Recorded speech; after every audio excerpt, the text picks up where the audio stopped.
Welcome friends to another r/maliciouscompliance video. Did you know that awesome people will always hit the like and subscribe buttons down below? It's a true fact. That said, our first story of the day is by DodoHead974. You're hourly. Your day starts at 8 and ends at 5. So I used to work for a large team with like 25 staffers, 6 supervisors, a manager, and a director. The manager was a blonde woman in her mid-30s whose only discernible qualification was being an attractive blonde woman in her mid-30s. She was like Regina George, except she signed your paycheck, so we put up with it. The team was going through a transition from having old-timers retire and hiring new staff, so for like the first year and a half, I don't think we ever left on time. Overtime was pretty much a given, but towards the end of our second year, my buddy and I, we started the same day, noticed things are slowing down. We're catching up on the workloads and people are starting to leave on time. One day, we finish all of our work, help out a few other teammates finish their work, and get pulled into an office with the director to get some praise and recognition. On cloud 9, we get back to our desks, pack up, and leave a few minutes early, feeling good about a solid day's work. We got written up. The next day, we got chewed out by the manager. She reminded us of our start and end time. You're hourly and your shift starts at 8 and ends at 9. You can't leave early just because you feel like it. We received a lengthy diatribe about being a team player and staying until the work is done, blah blah blah. It was unfortunate timing because the reason the director had pulled us into a meeting the day before was to congratulate us on our hard work. Turns out that management had done some metrics testing and figured out that 2 people on the team of 25 individual contributors were doing about 12% of the total work done each. So the 2 of us were doing a quarter of the work of the entire team. Our manager had not yet been privy to that knowledge. Armed with the knowledge that everyone was liking their work to last the full day, we decided that for the next month, we would work at the pace of everyone else. But darn it, we would be at our desks at 8 and wouldn't leave till 5. Most days we were done about an hour early, and then twiddled our thumb looking at blank screens from about 4:30 till 5. We even stayed a few minutes past 5. About 3 weeks in, our manager even freaking commends us on our hard work. About 2 weeks later, that month's metrics results came in and numbers were down. Turns out that we were now doing about the same as everyone else, and the team wasn't hitting its figures. Our manager had to have known what we were doing, but what was she going to say? They aren't picking up everyone else's slack anymore. So she tries to screw us over another way. I was a few minutes late one day. She freaking wrote me up. Mind you, some of her supervisors would show up late on a daily basis, but I'm an Edmond Dantes kind of guy. I'm cool with that long haul revenge. I started to show up early and would sit at my desk with the computer screen still locked until exactly 8 a.m. And this went on for about a week before the director had had enough and came up to my desk asking me what the freak I was doing. I explained that my manager wrote me up for leaving a few minutes early and wrote me up for being a few minutes late. So I'm just making sure I'm never late, as she explained to me that I'm hourly and my shift starts at 8. I don't know if he thought the offices were soundproof or just didn't care, but the reaming he gave her was like listening to Beethoven's Ninth played by the Vienna Philharmonic. If somebody got on your case for signing in a little bit too late or signing out a little bit too early, would you be happy to be petty and just sit at that computer until the very exact time? Make a big semi-public show of your malicious compliance? Let me know in the comments down below. Our next story is by Locatech. No rest for the wicked. You can't give yourself a weekend off. So I've been working at this gas station / car wash for about 2.5 years. No, gas stations don't pay very well, so I actually have 2 part-time jobs. That's the way it is. With the cost of living in this city, you're either rich or you work 2 jobs. The way I manage that is, at the gas station, I work a few nights graveyard shift, on it right now, and weekends, since most folks want Saturday and Sunday off. One nice thing about those shifts is I usually work alone. I like to think the management knows and trusts me to handle anything, especially on weekends when it can get pretty crazy. Lately, I've even been given the task of training new hires. But this one gal, I don't think she's gonna work out. She's, how shall we say it, lazy Lucy? Look, I'm not quick to judge people, but when she actually bragged that at her other graveyard job, she sleeps on duty, I didn't have high hopes. We've worked together for a few weekend shifts now, with her taking off early because you're here so I don't have to stay all day, right? Well, whatever, we weren't going to work together in the future anyway. I'd heard she was going to be part of the staff at a different, bigger location. Last weekend, Lucy was off the schedule, so I assumed that she'd been placed on the other gas station, but this weekend she was back on the same shift with me. More training, perhaps? But okay, I could use the help on those hustle days. Saturday, I go in for the afternoon shift, and the morning coworker I was relieving says Lucy had been there already, a few minutes ago, and then just left. When Lucy had heard that I was coming in too, she announced that 2 people weren't necessary and promptly gave herself the day off. What the freak? Of course, I contacted the manager because this was getting ridiculous. After talking to Lucy, the manager gave me the whole story. Lucy was supposed to work at the other gas station, but there had been a slight schedule printing mix-up, what with Lucy being new and all. While it's understandable if maybe she went to the wrong place, why didn't she call or head over to the right location? Answer: because she didn't want to. Lucy said that the other station was too busy and there was too much work to do.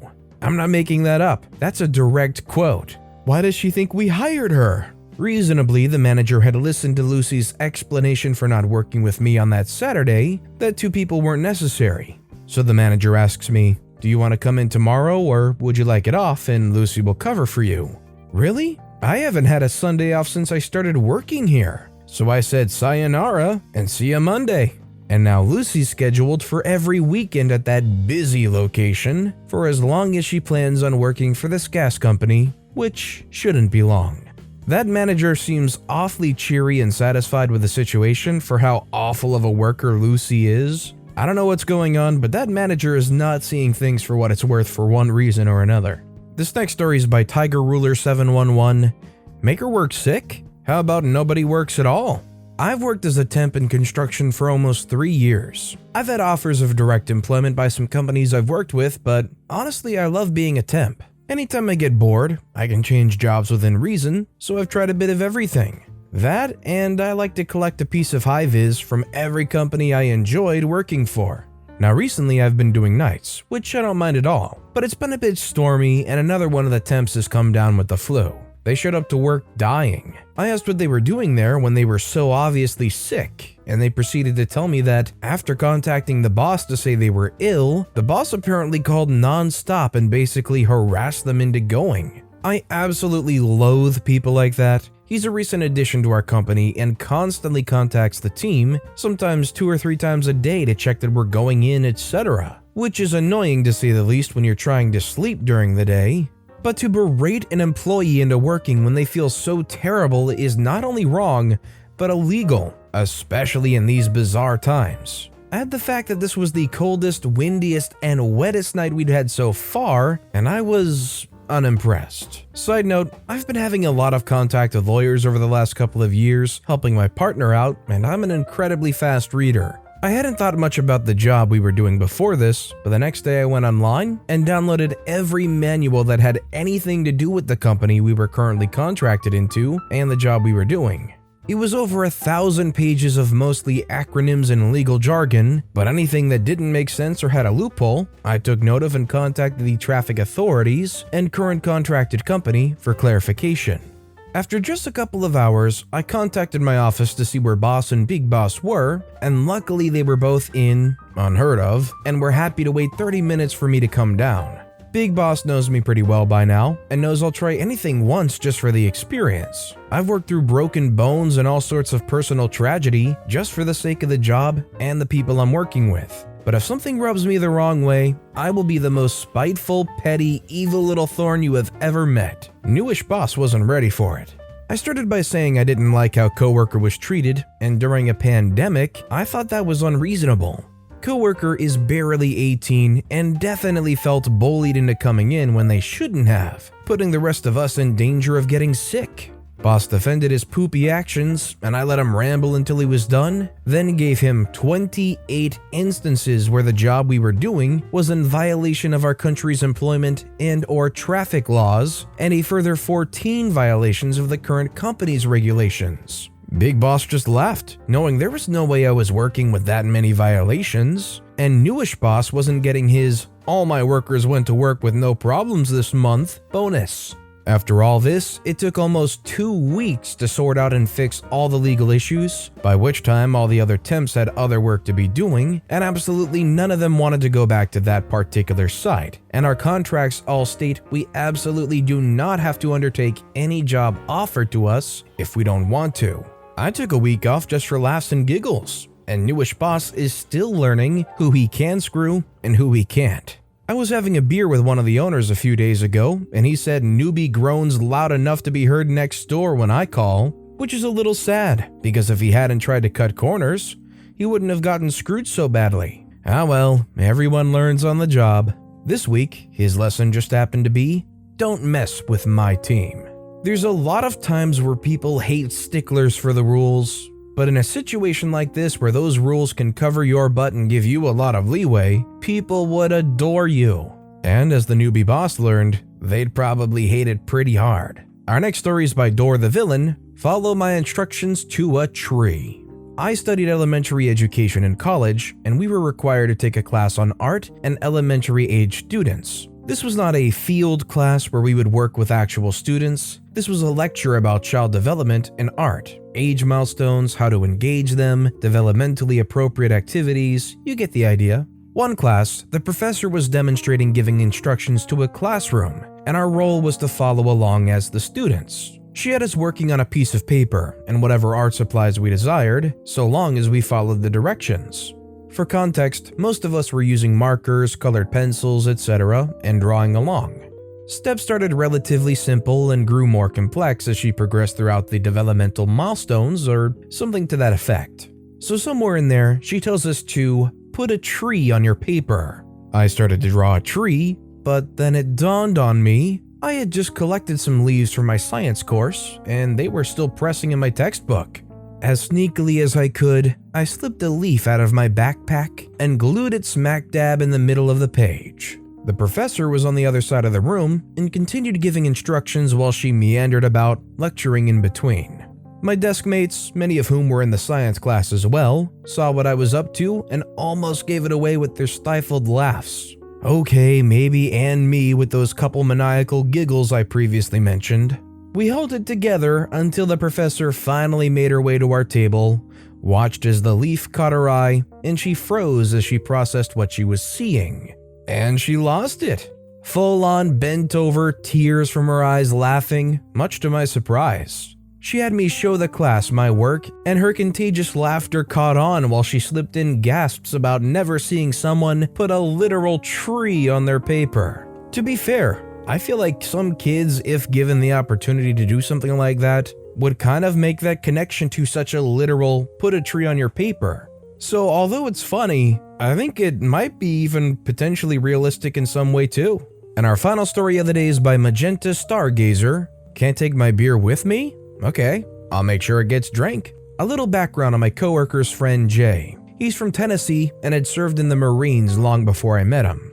His arms sporting tattoos related to them. He also loves his bike and Peterbilt trucks, so he'll happily chat up anyone with them. While this side of him can be visible 90% of the time, he does have a serious and mean side and will know the law better than anyone in law enforcement. Jay normally visits a town in the Midwest known for its bike rallies where you can drink out on Main Street without getting judged by others for that time of the year. He was there with a friend and was hanging out like he normally did until the bars closed. However, this visit included a new rule that the both of them weren't warned about. The dialogue isn't word for word, only the context of what was exchanged. Jay and their friend had left the bar they visited for the night with 12 beers to drink later when a cop approached them. The cop says, "Excuse me, gentlemen, but you're going to have to drink your drinks or dump them out." Jay says, "What?" The cop says, "You have to drink your drinks or dump them out." Friend says, "Why do we have to do that?" The cop says, "It's a new rule that all beer has to be drank by 10 a.m. or patrons have to dump them." Jay says, "You're saying I have to drink all this beer that I paid for or dump and waste it all?" The cop says, "Yes, sir." Anyone who knows about alcohol mistreatment knows that it's very bad mistreatment to dump out a case of beer, even more so if it cost them their wallet. So Jay activated his malicious compliance. Looking at the cop, He took a bottle, downed the entire thing, and handed it to the cop. The cop says, "What are you doing?" Jay says, "Making sure you know that the bottle's empty." Then he continued with the next one, drinking it down and handing it to the cop with friend holding back laughter. Cop had a partner with him, but he dipped out when Jay started. And he didn't stop until all the beer was gone. Cop also noticed the open carry at this point. The cop says, "You're not supposed to..." Jay cuts him off saying, "Don't lecture me on the Second Amendment." And both Jay and friend walked to their truck, which Jay was also diligent to inform the cop that he wasn't driving. Once there, the two noticed a police sergeant and cop's buddy laughing and shaking their heads nearby. I'm definitely assuming this cop was new to this event or that area, because like OP said, I'm sure there's an etiquette that's just kind of generally accepted around those events. And also because the cop noticed the open carry only after the 12 beers had been drunk. Sounds like a new cop to me. But with that being said, that's all the time we have for today. So of all these stories I've read today, which is your favorite and why? Let me know in the comments down below. And if you haven't yet, if you could like and subscribe, that would mean a lot to me. Whatever you do, whether it's liking, subscribing, turning notifications on, all of it helps grow this channel and I appreciate the heck out of it. So until next time, I'll see you all tomorrow with some more stories.